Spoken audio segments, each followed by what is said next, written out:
100ാമത്തെ cinema നമ്മൾ ഒരുമിച്ച് ചെയ്യുന്നു.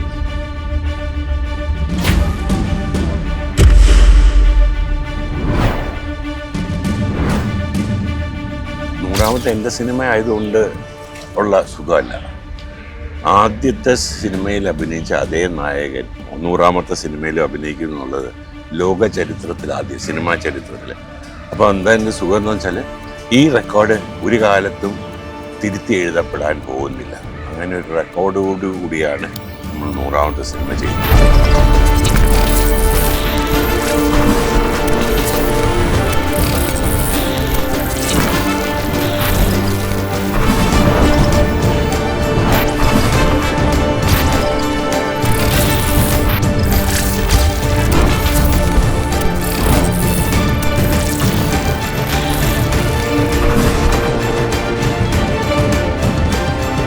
സിനിമ നല്ലതോ ചീത്തയോ ജനങ്ങൾ തീരുമാനിക്കണം.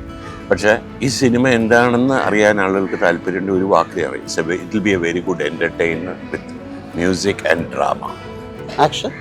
ആക്ഷൻ ഇല്ലാതിരിക്കാൻ പറ്റില്ലല്ലോ. അതോടെ ആഡ് ചെയ്തെന്ന് വെച്ചാൽ ഒരു മോഹൻലാൽ സിനിമ ഇരുന്ന് ആക്ഷൻ തീർച്ചയായിട്ടും ഫാൻസുകാരും കുടുംബക്കാരും ഒക്കെ പ്രതീക്ഷിക്കും. പക്ഷേ എൻ്റെ മനസ്സിലുള്ള കുടുംബങ്ങളും കുട്ടികളും ഫാൻസുകാർക്കും എല്ലാം ദഹിക്കുന്ന ഒരു സിനിമ ചെയ്യണം എന്നാണ് ആഗ്രഹം. ആ ആഗ്രഹം വെച്ചിട്ടാണ് ഈ സിനിമ അങ്ങോട്ട് ചെയ്യാനായിട്ട് ഇറങ്ങുന്നത്. ബാക്കി ഈശ്വരൻ്റെ കയ്യിൽ. എനിക്കും as a friend, as an actor ഒരു വലിയ ബ്ലെസ്സിങ് ആണ്. കാര്യം പ്രിയൻ പറഞ്ഞ പോലെ ഇത് മോൻസിന്റെ ബ്ലൂ മൂൺ പോലും ഇല്ല. ബ്ലൂ മൂൺ പോലും അല്ല. ബ്ലൂ മൂണുകൾ ഒരുപാട് വന്നിട്ടുണ്ട്, അപ്പോൾ പോലും ഒന്നും സംഭവിച്ചിട്ടില്ല. പക്ഷെ നമ്മൾ ഈശ്വരൻ, നമ്മൾ രണ്ടാളും ഭഗവാനോട് നന്ദി പറയുക, ഇങ്ങനൊരു സംഭവം നമ്മുടെ ജീവിതത്തിൽ ഉണ്ടായത്. വേറെ ഒരു ലാംഗ്വേജിൽ അല്ലെങ്കിൽ ഇല്ല. ഒരു വളരെ ഇൻട്രസ്റ്റിംഗ് ആയ സാധനം ഉണ്ടായിട്ടുണ്ട്. ചിരഞ്ജീവിയുടെ 100ാമത്തെ സിനിമ ഡയറക്റ്റ് ചെയ്ത് കെ ബാലേന്ദ്ര സാറാണ്. പക്ഷേ അതെ, പക്ഷേ ബാലേന്ദ്ര സാറിൻ്റെ 100ാമത്തെ സിനിമ ചിരഞ്ജീവി വെച്ചല്ല. അവർ അങ്ങനെ ഒരുമിച്ചൊരു സംഭവം ഉണ്ടായിട്ടില്ല. ഞാൻ നമ്മുടെ ഇതിൽ പ്രിയൻ തുടങ്ങിയ സിനിമയിലെ നായകൻ ഞാനാണ്. അതെ, 100ാമത്തെ സിനിമയിലെ നായകൻ ഞാൻ എഴുതി തുടങ്ങിയ സിനിമയിലെ നായകൻ ലാലാണ്. ഇനി എഴുതാൻ പോകുന്ന കഥകളിലെ ചില നായകൻ ആയിരിക്കും. തീർച്ചയായിട്ടും അങ്ങനെ ആവണമല്ലോ. അപ്പോൾ എന്തായാലും പ്രിയൻ പറഞ്ഞ പോലെ വളരെയധികം സന്തോഷം. അത് എന്താ പറയുക, നമ്മുടെ സിനിമകൾ കണ്ട് നമ്മളെ പ്രോത്സാഹിപ്പിച്ച ആളുകൾക്ക് വേണ്ടിയിട്ട് മാത്രമേ നമ്മൾ ഇത്രയും സംസാരിക്കും. എന്നെ സംബന്ധിച്ച് എനിക്ക് ഏറ്റവും സന്തോഷമുള്ള നിമിഷങ്ങളിലൂടെയാണ് ഞാൻ പോകുന്നത്. കാരണം ഞാൻ വന്ന കാലം മുതൽ മോഹൻലാൽ സാറിനെ പ്രിയൻ സാറിനെ ഒരുപോലെ കാണുന്നതാണ്. ആ യാത്രയിൽ ഞാനും കൂടെ ഉണ്ടായിരുന്നതാണ്.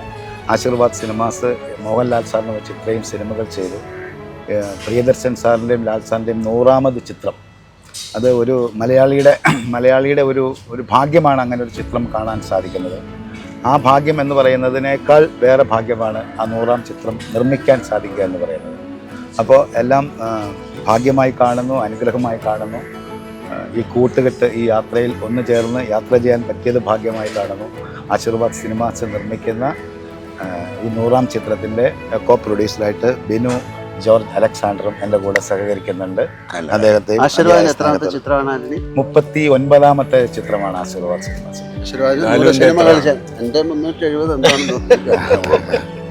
സിനിമ തിയേറ്ററിൽ കണ്ട ഫസ്റ്റ് പടം കിലുക്കുവാണ്.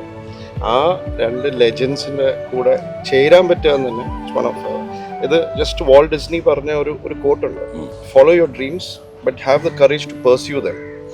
അതിൻ്റെ ഏറ്റവും വലിയ പ്രൂഫാണ് ഞാൻ ഇന്നിവിടെ ഇരിക്കുന്നത്. അപ്പോൾ ഇത് 2026 തന്നെ ഷൂട്ടിംഗ് തുടങ്ങുന്ന ചിത്രമാണ്.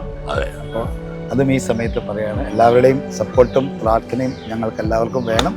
അതിയായ സന്തോഷവും സ്നേഹവും പറഞ്ഞ പോലെ സിനിമയുടെ ഗുണഗണങ്ങളൊക്കെ സിനിമ കഴിഞ്ഞിട്ട് പറയാം. അതെ, എന്തായാലും നല്ലൊരു സിനിമയായി മാറട്ടെ എന്ന് നമുക്ക്. എനിക്ക് ഒരുപാട് സന്തോഷം. വിനു, ഒരുപാട് സന്തോഷം. Thank you. ഒരുപാട് സന്തോഷം.